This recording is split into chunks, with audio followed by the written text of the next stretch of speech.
सपा सांसद doctor ST Hasan ने मुरादाबाद के कुटीर उद्योग और एक्सपोर्ट इंडस्ट्री से जुड़ी समस्याओं को लोकसभा में प्रमुखता के साथ उठाते हुए सरकार से जीएसटी रिफंड की जल्द अदायगी की मांग की है।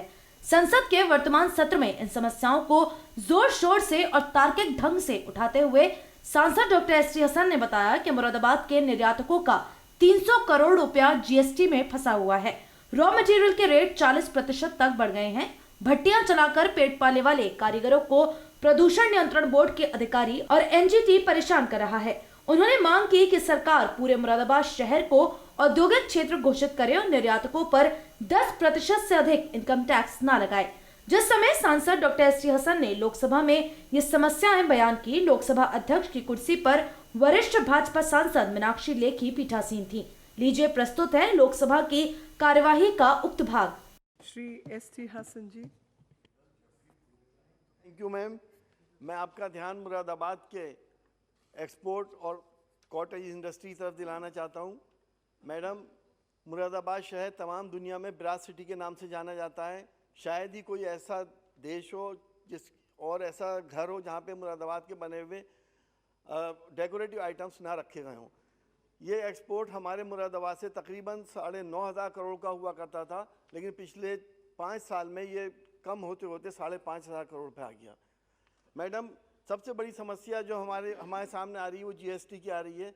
मैं अनुराग भैया से कहना चाहूँगा कि आज की तारीख में मुरादाबाद का 300 करोड़ का जीएसटी रिफंड बाकी है, नहीं मिल पा रहा है।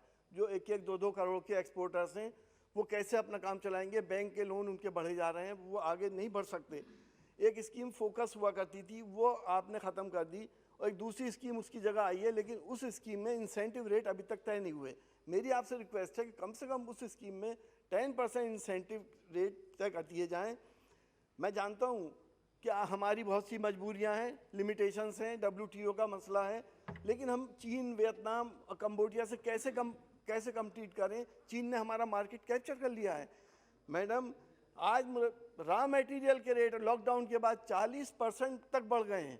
एक्सपोर्टर्स ने जो ऑर्डर लिए थे वो कैसे सप्लाई करें, क्योंकि रेट बहुत बढ़े हुए हैं। मेरी गुजारिश है कि रॉ मटेरियल के ऊपर भी कुछ ना कुछ सब्सिडी सरकार की तरफ से दी जाए ताकि एक्सपोर्ट को बूस्ट मिल सके। और मैं आपको ये भी बताना चाहूँगा, पूरे देश के अंदर 30,000 करोड़ का जीएसटी रिटर्न अभी बाकी है एक्सपोर्टर्स का। तो आखिर एक्सपोर्ट कहाँ जाएगा? छोटे छोटे जो आर्टिजन्स हैं वो कहाँ जाएंगे? मुरादाबाद में छोटे छोटे आर्टिजन्स बहुत हैं, भट्टियाँ लगी हुई हैं, उनको एनजीटी परेशान कर रहा है, पॉल्यूशन वाले परेशान कर रहे हैं। उनकी भट्टियाँ एक अंगीठी से बड़ी नहीं होती। और मेरी आपसे रिक्वेस्ट है, सरकार से रिक्वेस्ट है कि मुरादाबाद, सेंट्रल मुरादाबाद को पूरा औद्योगिक क्षेत्र घोषित कर दिया जाए ताकि उन छोटे छोटे आर्टिजन से ये ना कहा जाए कि मुरादाबाद से बाहर जाके अपना कारोबार करो। ये मुमकिन नहीं है। कोई उसे बनाता है, कोई छीलता है, कोई पॉलिश करता है, ये पूरे फैमिली उसमें लगी हुई होती है।